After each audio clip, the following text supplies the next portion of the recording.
I don't need to live in this physical realm. I walk around in the physical realm, and I put on the faces, and I talk, and I play, and it's just a big act, man. You're listening to Binnall of America Audio. In the spiritual world is where I live. I exist in places you never even dreamed of. And then to sort of move into the other part of the book, this is another cool aspect of the book.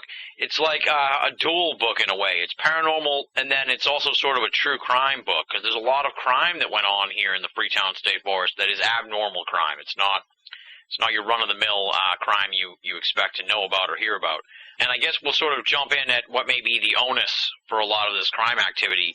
And this sort of cult aspect that's going on in the Freetown State Forest, or was going on in the Freetown State Forest in the 80s, and maybe before then, maybe after then, I don't know, I'm going to ask you. Start first with talking about the cult activity in the Freetown State Forest, because that's a big part of the book and a big part of the forest. Right. I would say that it's almost impossible to say that the cults are gone.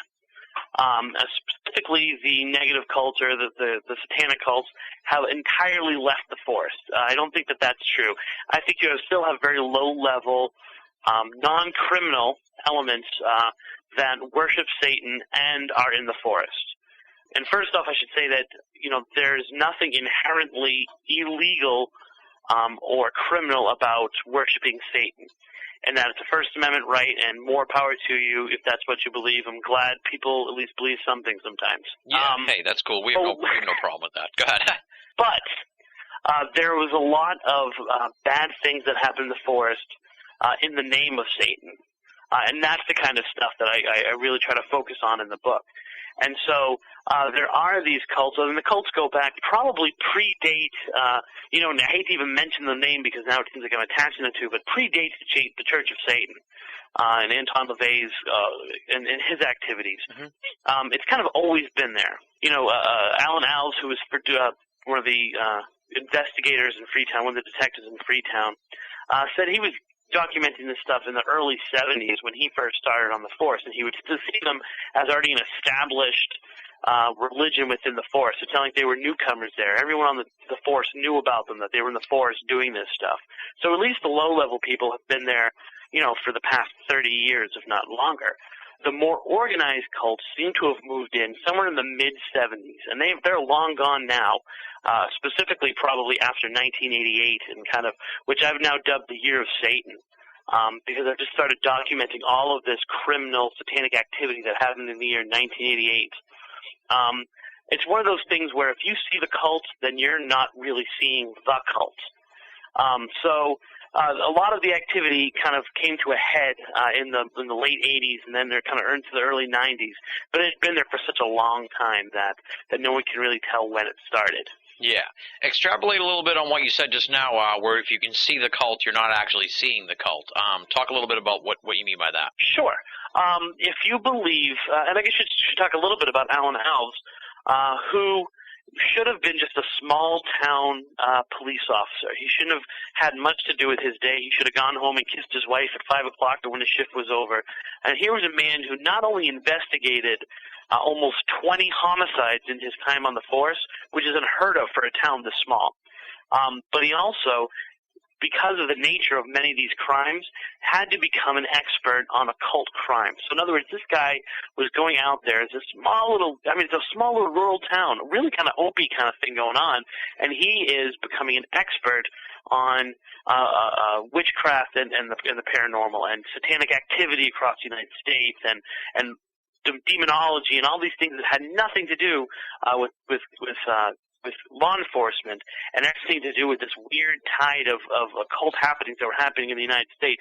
And this guy was becoming an expert on it. So if you listen to what he says, and I listen to what he says, I put a lot of weight into what he says, that there are different levels of cult activity. And one of these cults is highly organized and basically in control of a lot of the crime and a lot of the drug running and prostitution in that area of Massachusetts. And it's both kind of this satanic cults are a way of not only unifying the people that are in charge, but also of constantly getting a flow of people and materials to kind of use in that area. Yeah. And Alan Alves actually even talks about an even higher cult, which is much more kind of, based on this kind of Illuminati, five rulers of the world kind of thing, which he actually believes the cult goes up that high. But we're at least able to kind of tap into this, at least this one that is basically in control of southeastern Massachusetts. And it's very interesting because when you peel off a layer, something else comes up. So one of the classic cases that's in that area that I link to the paranormal, and I link to cult activity, even though he doesn't, is the case of James Cater, who was basically abducted this one woman, was put in jail for it, and then as soon as he got out, he abducted this other young girl and killed her. Well, as I was talking to Alan last time I saw him, and actually you were with me at the radio taping, he turns to me and he says, "Oh yeah, you know that he was connected to the mafia, and he was connected to organized crime." And boom, snap my finger again. There's another connection that perhaps all of this stuff is also, tied into organized crime in kind of a traditional classic sense too. Yeah. When we were talking that weekend, you kind of raised the issue that I think someone had mentioned it to you, that the possibility that the cult activity may be used as a cover for drug running and that sort of thing to divert the police from one thing to the other, and you kind of. I see parallels between this and the Hells Angels, how they started out as sort of like a little motorcycle club and it turned into like quite a massive enterprise of drug running and other criminal activity. Perhaps it's a situation like that. Right. I think that the one thing that can't be ignored is the fact that groups tap into a negative energy there. So I don't think it's entirely just the space that people put on. Mm-hmm. I think it's more of a cult finds its way to the force and then finds a way to finance itself. So I think that there are very scary, very human elements to the satanic cults that are there, and I think that they're in charge of a lot of the drugs, a lot of the prostitution, child pornography running through the New Bedford Fall River area, which had its home. These people who were doing this thing had their home in the Freetown State Forest. So in other words, they were cult members who then got into crime, as opposed to vice versa. Yeah. But one of the interesting things was I was talking to a police detective, and he said, "Oh yeah, I worked on that case." He was actually, I think, referring to the highway killings, and he said, "I was the first person on the scene for one of those." No, he was the Carl Drew. I said, "Really?" He said, "Yeah," and I was put on the task force to investigate that.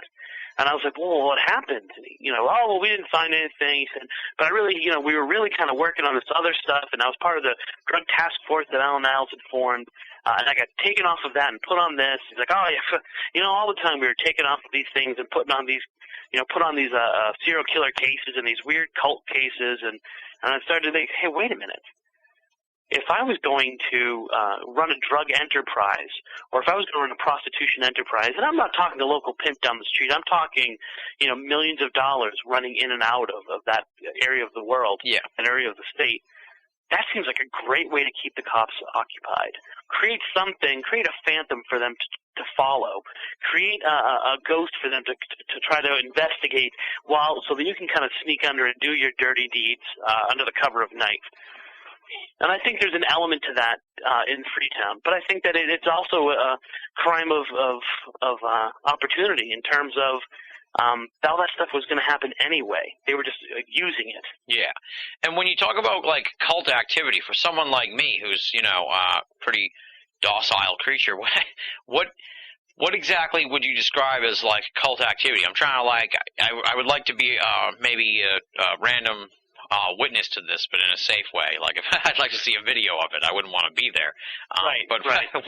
What would you describe as like the cult activity going on in the Freetown State Forest? Rituals and sacrifices and that kind of thing? Yeah, I think in its most gentle form, you have people who go out there, usually in a group, a small group, set a few fires, chant a little bit, hold hands, live off the energy, and maybe engage in some, kind of sexual activity or something, maybe drugs, something that harms no one but the people that are involved in the ceremony. Yeah, sounds like a good time. Right. Sounds like actually what I'm planning on for tomorrow night. Minus the forest, but and there might be. There's an element of vampirism to it too, where sometimes they cut themselves and drink each other's blood. Something that is creepy and yet not really illegal and there's really no long-lasting negative effects to it psychologically to them. Then it kind of goes up to the next level. The next level would be the sacrificing of small animals, chickens, rabbits, and these carcasses are found all throughout the forest, killed in unnatural ways. So obviously, if you're in a forest, you're going to find dead animals. But not dead animals pinned to trees like they were crucified, which is what they found. Or birds sacrificed in the middle of pentagrams. This is all documented stuff. I've got pictures upon picture of these kind of scenes that Alan or other police detectives came upon. Then you go to kind of the next level and you start seeing cattle found in the forest. Dead, mutilated, completely drained of their blood without a drop of it on the floor, without a drop of it in the forest. So in other words, people who are experts at extracting that kind of thing. Yeah. Now you know you're dealing with people that are a lot more serious about what they're doing. And to jump in, that kind of raises another issue that I had read in the book, and I wanted to ask you, because when we talk about the cattle mutilation phenomenon, a lot of times it's like, well, local authorities blamed it on cults and stuff like that, and I always kind of poo-pooed that. But then after I read your book, it was kind of like, well, maybe there is something to that. I find it intriguing that they would have a way of removing all the blood like that, and that maybe there is more to cattle mutilations being the product of cults than the product of, nefarious government plans or aliens or something like that. I mean, I think that the way Alan describes it, the way Alan Alves goes through the whole process of how you could extract the blood from a cow without ever spilling a drop of it and collect it and carry it away with you, you have to believe that it's at least possible that cults are doing it, because it makes complete sense. You basically tap into the jugular, and with every beat of that cow's heart, it's basically, filling up your jug. Yeah. And you can do it without, if you're good enough at it, you can do it without spilling a drop of it. Also, you can also consider the fact that it's done somewhere else and then the animal's dumped. Yeah. Where these animals are found, it's not someone who's, driving a Pinto, yeah. You know what I'm saying, carrying this. I mean, so even that in of itself has some kind of level of organization to it. It's unexplained, and yet if you kind of take it with the other elements of things that are going on, in other words, if you find that and then you find, an underground bunker where you find all this weird satanic material and very close to where those cattle were found, well, now you're starting to look away from the government and away from aliens and putting more weight into the cult part of it. Yeah, totally. Like the cattle mutilations, if you will, for lack of a better term, that you describe in the book, or that happened in the Freetown State Forest, those seem absolutely most likely to be cults than an alien or something. They wouldn't just pick up the cow from somewhere else and leave it in the woods or something like that. Right, and yet not all that glitters is gold, so I don't think that we can entirely say that every cattle mutilation is the work of a cult. Yeah, totally. It probably runs the gamut anyway. Right. Well, let's talk about, you already sort of talked about the James Cater case. Let's talk about the Carl Drew case, because that sounds like, was he the one that gave you the picture when I was there at the radio station? Yeah, it's really kind of weird. I mean, he's been on me to write his life story. So if you buy the book, it has this really great cover, and the picture that's on the cover there is by this guy who lives in that area, who goes kind of like by the handle sometimes, Carl Slave. And so basically he's this person who's very much into Carl Drew, who made contact with him in jail, and I've kind of been leading this or going through this kind of relationship with this convicted murderer in jail, to the point that last week or a few weeks ago, he sent me, read the book, liked it, and sent me a picture. Just kind of say, hey, how you doing? Nice book. Good luck to you. Which is kind of freaky, I mean, even if you're investigating ghosts or you're investigating whatever, you kind of want it on the outside. Yeah. You want it, to not be in your bedroom. You want it to not be in your closet when you open it to get your shirt out in the morning. So it's very much, kind of like breaking down that fourth wall of the paranormal to have him do that. Because it's easy in my book to put forth that everything I'm about to say is true, and yet he's still a convicted murderer. But Carl Drew was a man who was a pimp in the Fall River, New Bedford area, New Bedford specifically, in the late 70s and then into the early 80s, and he was in charge of a small group of prostitutes. He was kind of a drug dealer, pimp, and general kind of bad, sketchy guy on the corner, kind of running things. Well, a few of the women who were under him began disappearing. And as he got more and more into the investigation, they started to realize that a lot of the prostitutes and a lot of the drug dealers in that area were all belonged to the satanic cult. And they would sometimes meet in the apartment of one of the people that was kind of involved in all this stuff. And other times they would meet in this shack in the Freetown State Forest. And they would conduct all these rituals, and supposedly one of them had been killed during these rituals. During these rituals, one of the prostitutes had been killed as the ultimate sacrifice. And then another one was. And then one who was going to turn on them, she was killed. And so there's this kind of back and forth as they investigated, once again peeling away the kind of story to start to realize there was something bigger going on.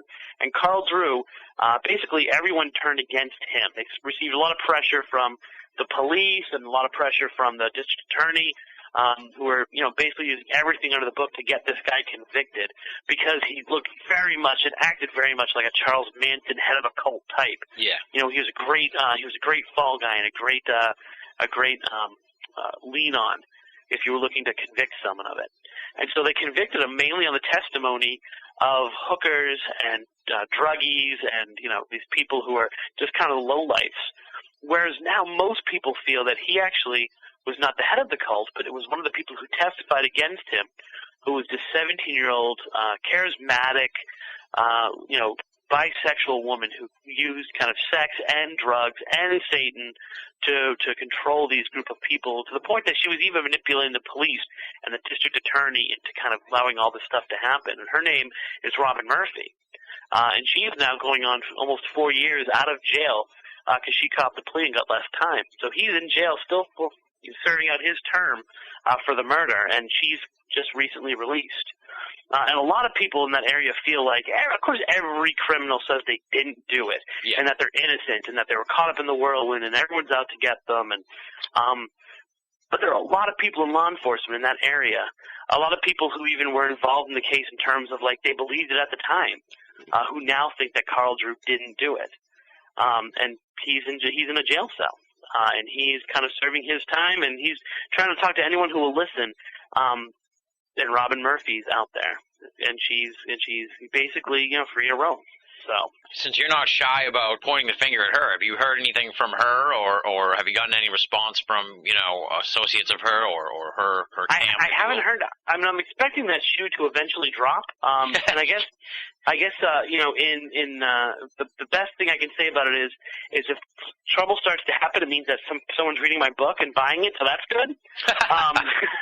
But I really think it's a very it's a trick of the media to be able to do this, because I never say in the book, and I never say even in this interview we've just talked, if you go back and listen to it, that Robin Murphy did it. Instead, I say authorities believe that Robin Murphy did it. Yeah. Because all I'm doing is reporting what other people have told me. So if she wants to come forward and tell her side of the story, I would love to hear it. I would love to document it. I would love to write Dark Woods 2, The Next Generation, and explore a lot of these other sides of the case. But as far as I know, she hasn't kind of prepared anything for me, and no one's contacted me on her behalf. Okay, yeah. I was just wondering, since you heard from him, I didn't know if you were hearing from her at all, or I'd be kind of tweaked if I did, so. I kind of feel like, I don't think that the right hand often knows what the left hand is doing, and I'm very specific about using those hands when I say that. I think that in terms of the Carl Drew, Robin Murphy cult being part of the larger picture, I think she had no idea that she was herself being manipulated. Now, what do you mean by that? Well, I think that to say that, well, it's a really haunted area and there's a lot of crime going on and it's very weird and there's cults all fine there and they're completely unrelated to each other is a bit naive. I mean, I believe that a lot of these cults that are working there, these slightly organized cults, are being manipulated by the larger cults. So if you take a drug-using prostitute who is the head of a cult and not think that she can be influenced by an outside force without her really fully understanding how she's being used, then you're not really looking at the case very closely. So I think the potential is there for, especially considering we've already discussed, that cult might be into prostitution and drug running. Yeah, so it's almost like a situation where maybe the upper level of the cult might be like, we need you to do this. And, right. And it happens, and she doesn't know why really, but she just does it at the behest of whoever her higher-ups are. Right, and it's one of those situations where even cult members don't know who other cult members are. There's a rotating membership, and these are not abstract people. These are not people who wear robes. Some of the cult members, you can talk to. You can go into their businesses in Rhode Island and talk to them. They're not going to tell you about the cult, but these people are people that Alan Iles has investigated and arrested and taken out of the forest. People who, are not shy about their involvement with the occult, at least. And they're just walking the streets, but of course you can't convict them on something. You can't convict someone on dust, on the air, there's no proof that links them other than the stories and stuff that can't be used in court. Yeah, it's a spooky world. It's spooky. What about the other big case you sort of talk about here, and that's one that's gone unsolved so far, and that's the highway killer case. There's actually been several serial killers in Massachusetts, and some people even think that that the highway killer might be responsible for some of the later cases. Some of these random serial killings might actually be the work of one person. I fully think that the highway killer is actually the highway killers. I'm one of the few people that put forward that it is all the work of a cult, and it was all very specifically done during a certain time to bring about what the cult wanted.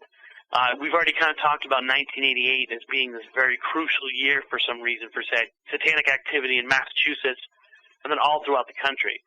That's when these killings were happening.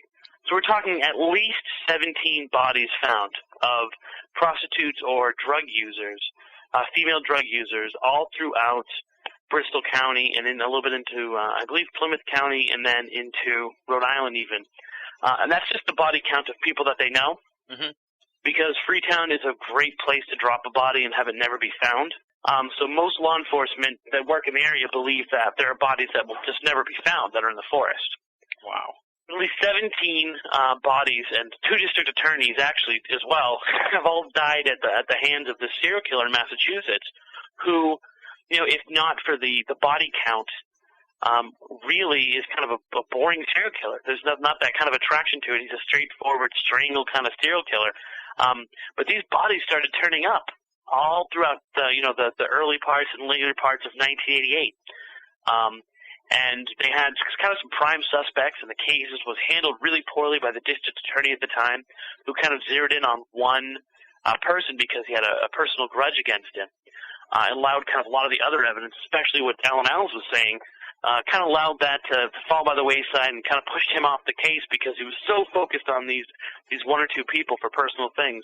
Then one of them committed suicide, and that was it. Okay, he was the suspect, did it out of guilt, case closed. Well, case closed for them in a way, but not for the people of Bristol County, not for the people that lived in this area who still think of him as this weird boogeyman who just roams the streets. So whenever there's a killing, people's eyes turn towards this unsolved case of the highway killer and say, that's him. That's him. He's risen again, and he's coming after us again. A classic example of it is Bish, when the lifeguard who died a few years ago. Mm-hmm. And that was more towards kind of the Worcester County area. But there were people in Bristol County who were saying that's the work of the highway killer. So it's very much alive in the kind of subconscious of Massachusetts, especially that part of Massachusetts, when these bodies start to kind of appear that, it's the highway killer rearing his ugly head again. But the actual person who might be responsible, once again, it's really difficult to convict and to kind of bring it out because all the evidence is kind of discovered or kind of come about in a very sketchy way. I don't want to make people think that Alan Iles is, the white knight walking, riding in on the horse and saving the day. He's as good as he is because he's somewhat sketchy himself. He can get into the mind of a criminal because he was a criminal when he was younger. And so also people tell him a lot of stuff off the record in ways that can never be used in court, and then he tries to find a way to make it usable. Yeah. So the new district attorney, who just recently came into power about a year ago, who ran on the platform of, I will solve the highway killer. It was actually his thing. This guy said he would do it. How long are we going to have to go before it's being solved? Elect me and I will solve it. He's actually kind of maybe evaluating some of the stuff that Alan had and saying, okay, you feel you know who it is. Now let's work backwards. Yeah. And if you follow this man throughout kind of the years after the highway killing kind of era, kind of like the era, the flap. I was trying to use a word that you would like. If you follow his movements throughout different states, you see very similar activity happening in those states at that time. Yeah. So Alan Alves thinks he has a beat on who it probably is.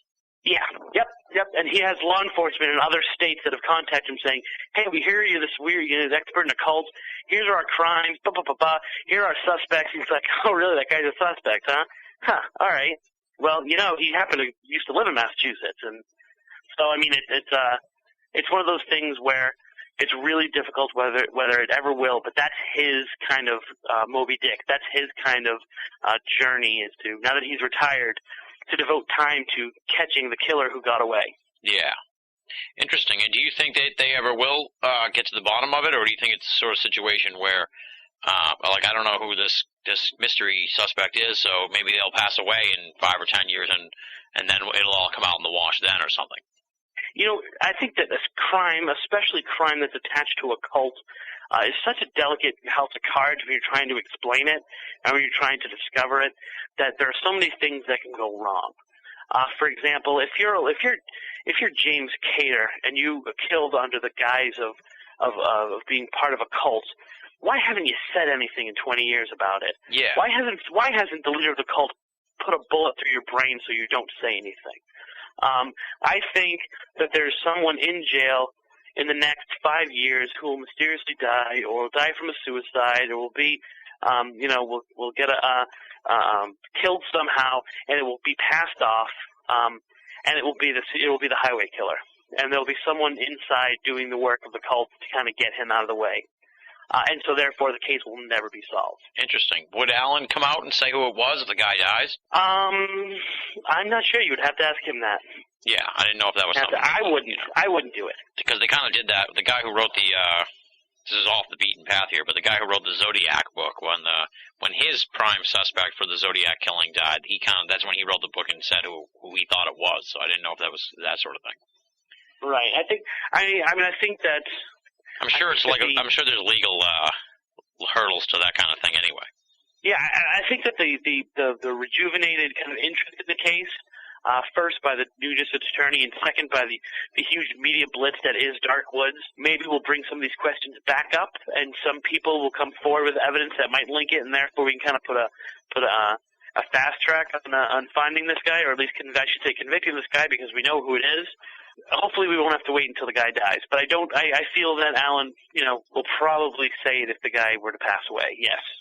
And I don't want to speak for him, but yes, he would. Most likely. Yeah, I was asking you to venture a guess anyway. And I don't want you to say anything like who it is or anything, but has Alan told you, the specifics of his suspect, or is it something where he just tells you that he has someone in mind that he thinks is it? No, I know specifics, yeah. Okay. Yeah, I don't want you to say anything because I can't. No. Yeah, I don't even know. I know a bit about it. I know the whole background of it and pretty much the name. So. All right. Well, we'll leave it at that, and people can do their own research. But don't buy the book thinking that I say who it is. Yeah, don't buy the book thinking that. 'Cause it's not in the book. It's we're trying to avoid being victims 19 and 20 here, so hopefully, so we'll just leave it at that. And then this cult thing, like we kind of talked about the higher level and that sort of thing, and there's a long history in paranormal circles about that sort of thing where, kind of like what you said, what Alan thinks, where like it's an Illuminati sort of thing, but I guess my question is, as far as the cults in the Freetown State Forest and all that stuff, were these guys and gals, were they mostly, unsavory characters, drug runners, pimps, prostitutes, or were there, upstanding citizens standing alongside them in the rituals and all that stuff? Yeah, I'd say it's much more that the cult itself consists of enough people who are respectable that it would make you lose sleep. Really? So there really is no distinction between unsavory character and policeman. In elected official, And so, it's one of those things where, some of the people who you would count on being the most trustworthy pillars of the community are the ones that are, more sketchy than the drug dealer you see on the street. The drug dealer you see on the street is pretty straightforward. You know where he's coming from. Yeah. No, it's the one that you vote for. that has the secret life. Who only reason why he's there in the first place is because he's part of this cult.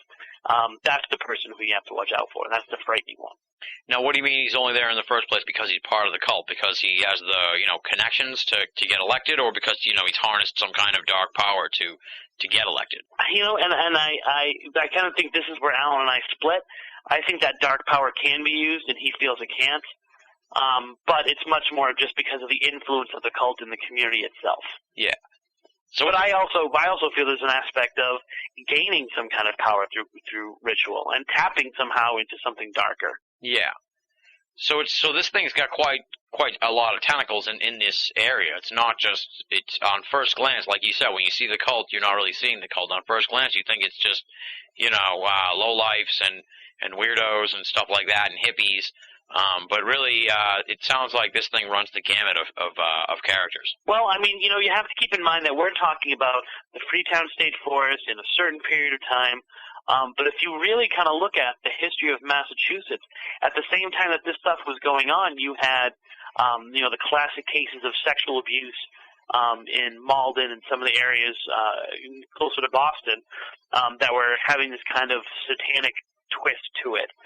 We were coming off satanic activity in the kind of the New Hampshire, Massachusetts line, and the Lawrence and Andover area. We're coming off of areas where, what do we have? If you go kind of 10 miles north and west of that, you have the hills and where they lived. You know what I'm saying? And all the activity that was happening in Exeter, New Hampshire. Yeah. And the very open satanic cult that was active there in the late 70s and early 80s. So I think that, this is kind of a picture of, or a snapshot of a lot of activity that was happening. And so I think that kind of, if you watch this stuff from afar, you see that the people who are being accused are often, really, really low or really hidden in the documents are people who are highly respected and members of kind of the police and members of the government and members of, and this is not just the flashy killings. This is, document upon document of people accusing, and sometimes cases that ended with district attorneys, disappearing or attorney generals being thrown off cases and ended up having to go into private practice because they couldn't get a job someplace. So there is definitely kind of this weird, unexplained, conspiracy theory kind of twist to everything. Yeah, and it kind of explains why this sort of thing still remains in the background, still remains in the dark, and that these stories, the Drew case, the Cater case, they were kind of, they're not getting rehashed, if you will, or you know what I mean? It's kind of like they've been shuffled off to the shadows now because they don't want to have anyone else to really digging into it again. It's a and not only, are you going to touch upon someone who might be someone very important right now, but it also reflects just really badly on the communities. The fact that there's a serial killer who can outwit the district attorney's office and kill that many people, that's a big black eye for the law enforcement. But ultimately, you have to really think that, okay, sure, drug money and prostitution and the money gained from all that and the power gained from all that, that's excellent.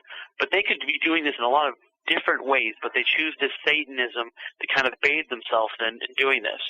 Well, the ultimate goal of Satanism is fear and disorder and chaos and paranoia and all these things that not being able to put your finger and hunt the cult down does to the community. That stuff is happening, and that stuff is the energy that these people use, and their ultimate goal is kind of playing itself out in southeastern Massachusetts and in the forest. Yeah, it's scary stuff. It's really scary stuff because it goes beyond what we call paranormal in a way. I'm sure I'd be freaked out if I saw a UFO or a Bigfoot or something like that, but it's not scary in the way cult and murders and that's human. There's a human element to that that's more frightening, I think, than UFOs and Bigfoot. Right. It's kind of like, it's once again that thing that you unless you're hardcore into something that you can't explain, and you don't expect to hear a knock at the door, and you open it up, and there's a Bigfoot. Yeah. And he's yelling at you to stop talking about him. But that's a real possibility, with this kind of stuff, and yet Alan did this stuff for years, and I think only had really one threat from someone who was cult related at him. You know what I'm saying? So it's not entirely, I don't feel the danger. I don't feel the danger talking about it. Yeah. Yeah, I was going to say. I like to think I'm so low on their radar that, sometimes I guess you hope that you're not doing the cult's bidding by talking about this stuff and putting it back out there. Yeah, that's true, because you could also be doing what they want you to do in the sense that you're, re-educating a whole new generation of people to that fear. Right. But like you said, it's very weird to kind of, you're going in one direction with this stuff. I remember walking into Alan Al's office, and he's now a professional hypnotist. So we went from cop to hypnotist. So, there's definitely something weird with that too. And I went into his office and we talked, and the first day he pulls out, these 3 huge boxes of old cases. And in these cases was some of the weirdest kind of things that we talked about, everything from, sexual abuse to someone's self-mutilation and dumping the blood all over a nativity scene to decapitating a grave. And you're like, okay, dude, I wanted to talk to you about ghosts, and I thought that you were connected with that somehow, and now you're handing this stuff off to me? Yeah. When that kind of falls in your lap, it's easy to make the leap and start thinking that perhaps ghosts and zombies and puckwudgies and serial killers are somehow all related.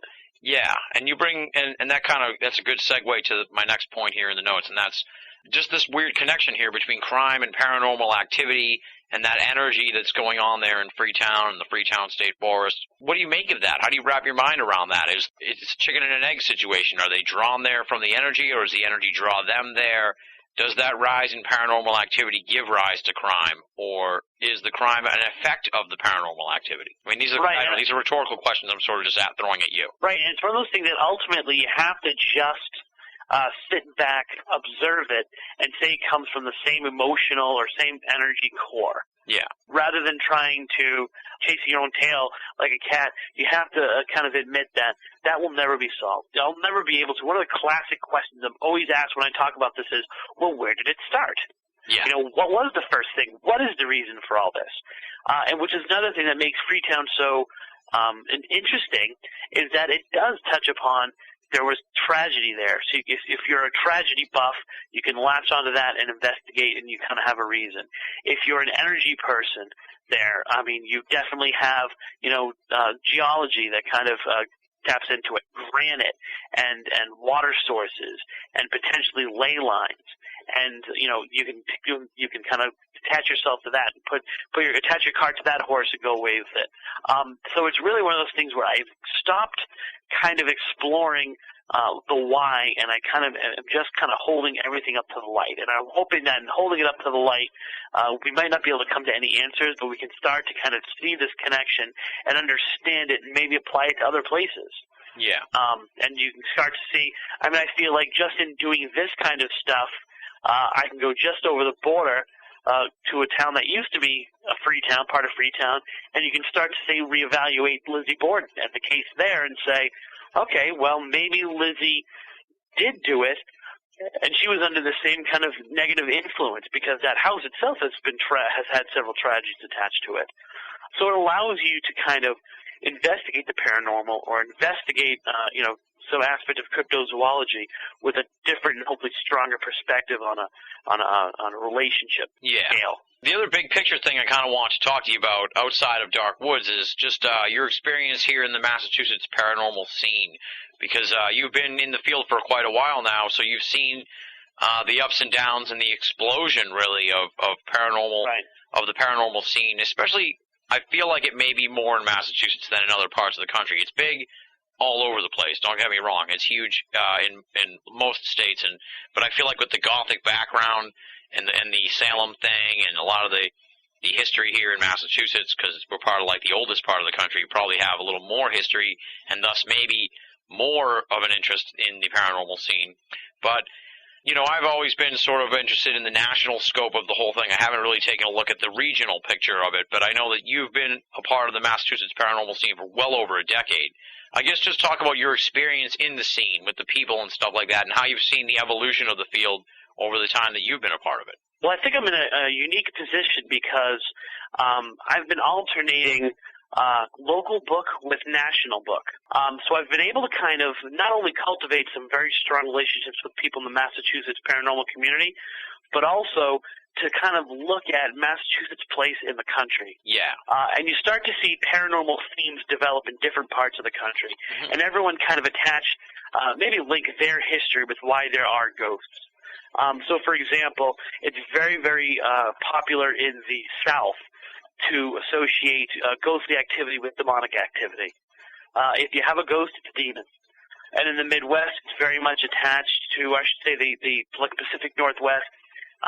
Going the Southwest, it's very much attached to Native Americans. Pacific Northwest, very attached to settlers and the gold rush and things like that. And in Massachusetts, we have such these cycles of history that have happened here that you can't really put a finger on overall what the connection is between the Massachusetts history and its ghosts. Yeah. In other words, we have these very, this classic Native American aspect to our paranormal community. Every place was built on an ancient Indian burial ground in Massachusetts. But then you also have, this very Puritan thing that kind of sweeps through and goes into Rhode Island as well. So you have the witch hunt, and you have this kind of settler aspect to things. And then you have, this kind of modernization and this Civil War and Revolutionary War and all these things that kind of sweep through Massachusetts and affect it. And it's very much this kind of hodgepodge of all the great stuff. So it's really this kind of microcosm for all the activity in the country kind of happens here in Massachusetts first, or you can at least find it here. So it's a great place to be an investigator. And if there are any doubts whether there might be something to this whole Bridgewater Triangle idea, or this whole Freetown State Forest as this kind of, thing drawing in negative energy, find Freetown on a map, and you won't be able to find it. So find Fall River, New Bedford, or any of the places that are in southeastern Massachusetts, even Brockton, and draw 100-mile just circle around it. And you will find probably, and I don't put myself in this circle at all, but you will find the highest concentration of high-profile paranormal investigators. Everyone from John Zaffis and the Warrens in Connecticut to Jeff Belanger in Bellingham, Massachusetts, to some of the great Tom DiAgostino. Some of the classic people have kind of swept through this area or been a part of this area. They all come from within 100 miles of Freetown. And I think that people from Massachusetts always feel everything is better in Massachusetts, but I feel maybe the paranormal is one thing where they might actually be right. And baseball. And baseball is right. But, it's even kind of – it's funny, like even investigating north and south. The groups that are up north are very different from the groups that are down south. And you've been exposed to some of the southeastern Mass, the spooky South Coast guys, and some of the, of course, Taps is probably 10 miles from Freetown, is their home base. Mm-hmm. Be like 15, 20 miles actually. Yeah. There's this kind of culture and personality to the south side, or the southern area of Massachusetts, which is entirely different just from the north. So I'm in a good position where I'm kind of a liaison between those two kind of sides of the paranormal coin, and not having a group, but rather being an investigator and a writer has allowed me to cultivate relationships with both people and to see that stuff. And what would you say the flavor of the north side is? Because I'm only really familiar with the southern guys. Right. I think that the north is much more kind of connected to the Salem kind of haunting stuff. Oh, okay, yeah. All right, I see what you're saying. Yeah. Where it's much less about energy and much more about so much has happened on this one spot that it has to be haunted. Whereas the south is much more about something is working, and that's why so much stuff has happened on this spot. Yeah. Okay, I see what you're saying, yeah. To like Methuen. I work in Lawrence. Methuen's the next town over. great history of hauntings there. I mean, great. Like, you could walk down the street and you could, basically create your own kind of ghost tour going from all the places that are kind of notoriously haunted there. Very different from southeastern Mass, where it's, see that forest has something dark and unexplained in it, or see this bridge, these very public places that aren't connected and don't have necessarily industry attached to it. That's kind of the other big thing I would feel probably about the two different areas. Kind of a commercialism in the north as opposed to this very evil stuff happening in the south. Yeah, definitely. I totally see the commercialism part, because Salem's like, oh man, they make their part and parcel on that whole witch trial thing. I mean, when someone asks me, have you investigated Salem, I say, no, not really. Well, why not? I'm like, okay, well, first of all, it didn't happen in Salem. And second of all, it's been done. I mean, what more can I say? That is such, as a reporter, you would understand, that's such tainted ground that anything that comes out of there, you have to put so much salt into that, so we're hearing something, that it's kind of not worth my time. But give me a personal thing that happened. Give me a personal story from someone who just happens to live in Salem, and that's very engaging. Yeah, the witch trial thing, that's like Roswell. It's been done to death. Right. Although if you think about it, witch trials, right? Mm-hmm. And then that happened actually in Danvers and not Salem. And there you have the most haunted building in Massachusetts, with Danvers State Hospital right there. Yeah. And the constant tragedy that's befalling that area, so. There's definitely something going on. Now, what about the explosion here of paranormal groups? Because like you said, you started out with the website and everything. I will bet money that when you started out, there was probably a much smaller number of paranormal groups. I'm sure there were a few. But nowadays, there seems to be a group for every town, if not, and these are small towns. Like, my town's small, as you know, and there's apparently a paranormal group here. Yeah, I need to tap into them. I need to know where they are. I want to talk to those guys. I found them by accident, and I'm trying to find them again now. So when I do find them again, I'll let you know. It's weird. Like, one day I just found them and was like, this is bizarre. What are they doing? But I was like, I don't want to contact these people. Right. I think that it's funny. My website was really kind of much less about investigating and much more about telling stories, and it was actually originally going to be used as a resource for fiction writers too. And that's kind of was the concept of a meeting place. And I said, so supply and demand. There are so many national, or there were a few national websites. And then, of course, there's some New England websites. I'm like, hey, no one's just focusing on one area. That's what this stuff needs, is people to focus on just one area. Mm-hmm. So I'll do Massachusetts because that's where I live and that's where I love and that's where I've investigated. And so I think there were at least 3 or 4 ones that were about Massachusetts. Now, of course, Jeff Belanger already had his site up at that point.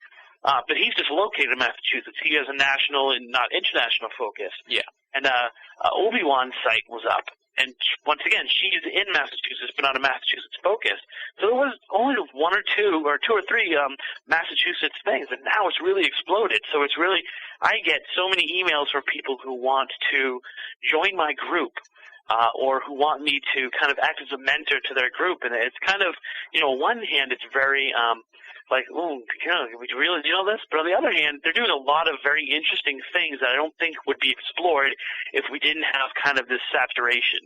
And eventually the cream will rise to the top, and the people who are the best at it and who really have something to do and something to say intelligently will remain, and the people who are just on it because it's a fad will fall away.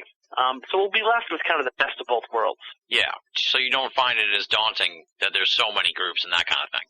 Yeah, I don't really care. Yeah. Because what I do is I connect with people. And so I don't feel the need to necessarily be like, well, I'm investigating every single weekend, and so I need to compete with anybody. Yeah. Go out and spend your time in your cemetery. I want to spend my time tonight interviewing this person who had this very profound experience happen to them, where they saw a ghost or where they touched the other side.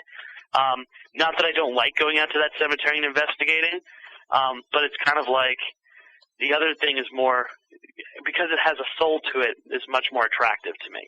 Yeah, exactly. And it's good that you're not really a part of any group, because then you don't get caught up in the politics of the groups, because it seems to be that's one of the other problems, I guess you could say, with the group explosion. It's just interpersonal politics that go on is worthy of a book in and of itself. That would have nothing to do with ghosts or anything. It would just be, Well, actually, one of the ones I'm working on now is about kind of the phenomenon of ghost hunting itself, and kind of that aspect to it. It's a how-to guide for paranormal investigators, but it also gets a lot into the sociological aspects of people who investigate and kind of the ideas put forward by these groups, and kind of the group mentality and the kind of, it's just the typical roles of a group playing itself out. If you're going to think about entering a group, never join a group where there's a husband and a wife, for example, because you're always going to have that aspect playing itself out. And there's these kind of rules to being in a group, which sometimes are ridiculous and sometimes not. What do you mean? I gotta ask now. What do you mean by don't join a group if it's run by a husband and wife? Just because you'll always be like the number 3 guy, or you're going to be forced to, or you're just going to be caught up in their own little drama? Well, right. It's much more of like a drama type of thing. You don't want to. Do you really want to be?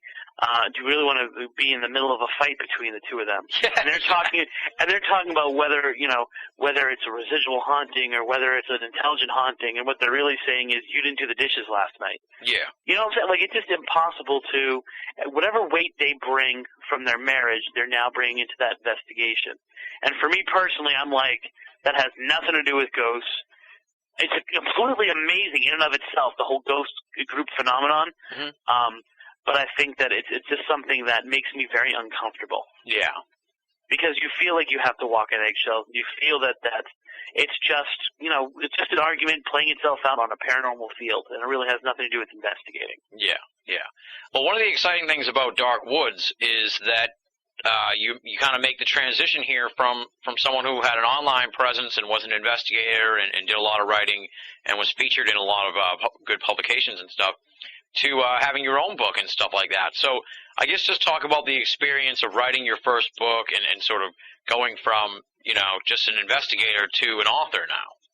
Right.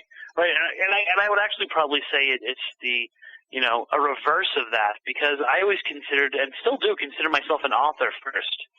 I am not an investigator who writes, which I think is where there are where there's mistakes sometimes. I am not a person who investigates ghosts, has some ideas, so I decide to write them down. I am an author.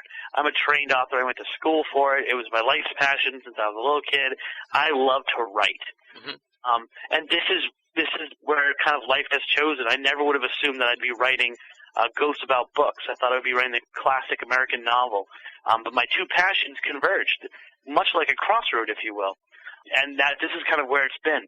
So it was very unusual for me to be considered an investigator for a while. And that took some adjusting, because people would say to me, so Christopher Balzan, a researcher or investigator, I'd be like, no, I'm a writer. And a lot of times it became I had to apologize for that. I'm sorry, I'm a writer. I'm not he's just a writer. He's not a real investigator. Which I always found funny, because I probably spent more time on genuine cases, really knee-deep in things, than a lot of people who were just kind of going out to cemeteries and documenting activity. Yeah. So it's very exciting for me a lot of people feel like the book would be the supplement of finding the evidence. I don't think we're going to find evidence that's going to prove there is life after death. Or I don't think there's some kind of Rosetta Stone that is going to make it all make sense. I think ultimately what we're going to be left with is a chronicle of the people during this time. And I want to be the person who's involved in helping to chronicle that. So for me, the book is kind of the end game, and people reading it and enjoying it and being intellectually challenged by it and entertained by it is my goal. So, ultimately I would like to do more books and sell more copies and be able to dedicate myself entirely to this. But seeing it, I saw my book on a bookshelf at a Barnes and Noble. I don't know if I could say a chain like that, but in a bookstore. I saw it on a bookstore on the shelf. In the computer of that bookstore for the first time this Monday. And it was amazing, and it was wow. And when I held the book in my hand for the first time, I still have I don't allow anyone to touch my review copy that I got, which is really just the first copy of the book. There's nothing special about it. But it was my book. So in terms of making the transition, this is what I feel like I've been trained for my whole life. This is what I've been kind of leading towards. So holding that book is kind of like the culmination of what I've been hoping for quite a long time, much longer than I was hoping to find that crucial piece of evidence that was going to, make the whole ghost scene explode. Yeah. That was a very long-winded answer, but no, but it was a great answer. It was a great answer. It was good. It was good. I was listening to it and thinking these are going to be in the intro here. Some of these parts. And sort of to wrap it all up here, to put a big bow on it, you kind of already touched on the ghost book you have coming up soon, the instructional book. But what's next for you? I know you have a ton of stuff in the pipeline, so let's hear what you have coming up for books and for speaking engagements or anything like that you want to talk about. I kind of feel a little bit like I'm the Morgan Freeman of the paranormal this year. I think you said it in an interesting way that there's an up and coming aspect to me. And then it's going to hit hard. It's really kind of, maybe it was a prophecy. Maybe you've got a little bit of a sixth sense. You know it. But I've got 3 books that are going to be due this year. So come Halloween, I'll have 4 books out there for people to enjoy. I have another book by Schiffer, which is coming out around Halloween, which is called Ghosts of the Bridgewater Triangle, which is an examination of just the paranormal, I should say the ghostly side of the paranormal in the same part of Massachusetts that we're talking about. And in the same respect, I've got 2 national books with major publishers that are coming out. The first one is called Ghostly Adventures, which is due out in July, I believe Amazon is saying, and that's first-hand ghost accounts from across the United States. And so it's kind of like all these different ghost stories and kind of my commentary on them. And then around that same time, which is really insane to me because I just have 1 chapter finished, but it's probably going to be out for all the other ones because of the publisher. Mm-hmm. It's so huge, is called Picture Yourself Ghost Hunting, which is a how-to guide along with the DVD that I'm actually producing as well. So you can not only hear about how you investigate and why some of the theories are behind it and all that stuff, but then you can pop in the DVD and you kind of go through the investigations with some local Massachusetts groups and see how you would conduct a good haunting, good investigation in a cemetery or in a haunted building or in a famous location. So it's kind of like this 2-part attack to learning how to be the best ghost hunter out there. Nice. Well, we need a book like that because there's a lot of not so best ghost hunters out there. So it's interesting. I thought it would be kind of like this a common sense stuff, because there are so many groups out there, and yet, and I'm almost kind of like hesitant to be like, oh, this is what I'm working on, but every time I mention it, whether it's to a group or whether it's to, they're excited that there's going to be something like that out there. You hate to use the expression, but it really is kind of being sold as a, ghost hunting for dummies kind of book, which there isn't, oddly enough. Yeah, and there's so many groups. And there's some interaction, and there's some good interaction with the Taps family type stuff, but it's still quite a splintered field. So this is the kind of thing we could use. So right. I'm looking forward to that for sure. Well, Chris, like I said, you've been instrumental in helping me get a look into the world of Massachusetts paranormal scene. I consider you probably my closest local friend here in the field, so I've been psyched to have you on the program. And you sort of touched on something that I said back in October, but it's starting to come to fruition now. I'm going to tell you folks, Chris Balzano is definitely going to be one of 2008's breakout stars in the world of esoterica. You've heard him here on the program. He's done a lot of other radio appearances. You're going to be hearing him other big programs, I'm sure. I'm really looking forward to seeing where his road takes him, because it's been just fun meeting him and knowing him for the last year, and seeing all this stuff on the horizon is just exciting to see. Like I said, folks, breakout star in esoterica in 2008, Chris Balzano. I'm telling you, put it in the bank. I'm telling you, it's a fact. The book we've been talking about tonight is Dark Woods, Cults, Crime, and Paranormal in the Freetown State Forest. It's from Schiffer Books. You can get it pretty much, if you can't find it at Barnes & Noble, tell them to order it, and you can get it there. Or go to Amazon.com and order it from them, or go to Schiffer Books' website, order it from them. It's an awesome book. We just scratched the surface here. There's so much in there that I just want to hit on some of the zanier stuff, some of the even odder stuff that he hits on in the book. But there's tons of other stuff that I didn't even get a chance to talk to him about. So it's definitely worth picking up and reading. Like I said, Chris, I can't thank you enough for coming on the show. It's something we've been talking about since April. I've been waiting to get my copy of Dark Woods so we could have you on the show. From a personal perspective, I can't thank you enough for your friendship and for your time and for your patience with dealing with me, you know, over the weeks and months and all of the adventures that we've been on and surely all the adventures we're going to be on in the future. So I look forward to all that great stuff. Of course, folks, you can find all kinds of information on Chris at his website, www.masscrossroads.com, masscrossroads.com. Definitely check it out. Tons of great information on all these awesome stories we've been talking about, even more, and information on where you can get the new books and stuff like that. So masscrossroads.com, check it out. And thanks again for coming on the show. Thanks, I really appreciate it, Tim. I really enjoyed talking with you, and anytime you want to go and see if we can get into another adventure and I can lose another car, yeah, please feel free to call me up. So that does it for this week's edition of BOA Audio Season 3. Big, super huge thanks to Chris Balzano for coming on the show. Telling you folks, Breakout Star 2008, Chris Balzano, keep an eye on this guy. You can find out more information on Chris at the website, www.masscrossroads.com. Check it out. Little in-house notes time, of course. We already talked about the podcast feed problems. Check that out at the beginning of the show if you missed it somehow.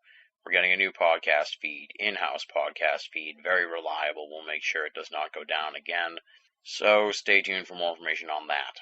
Nothing else really going on, percolating on the big projects, BOADC and BOA After Hours.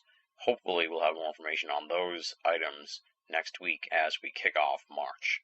And now, call your friends, wake your neighbors. It's time for BOA Audio listener feedback. Let's dive right in here with a very interesting letter from someone billed only as Tobias/Durr. I'm not sure if that's two names or I've never seen the slash between the names, but it's Tobias/Durr. And here's what Tobias has to say. I was rather unhappy with the Sci-Fi Channel putting a guy on a bed and letting us hear that he was abducted by aliens, but later when they were done, he was placed nicely in his bed with his, quote, underwear on backwards, unquote. BS. This is bad stuff, people. What is worse, bad aliens or bad actors? This is not UFO hunting. People, they are out there for real. Wake up. Tobias/Durr. There you go. That's a haunting email, my friends. I haven't really even checked out either of the UFO Hunters shows. As soon as I heard they were kind of going in the direction of ghost hunters, I was very disappointed with the whole idea, and I was like, fuck that. I'm really not a big ghost hunters fan, so when you apply that concept to UFOs, I don't care. I'm not interested. You've seen one of those shows, you've seen them all. Apparently the Sci-Fi Channel UFO Hunters was a one-and-done thing, so I don't even know what's going on with that.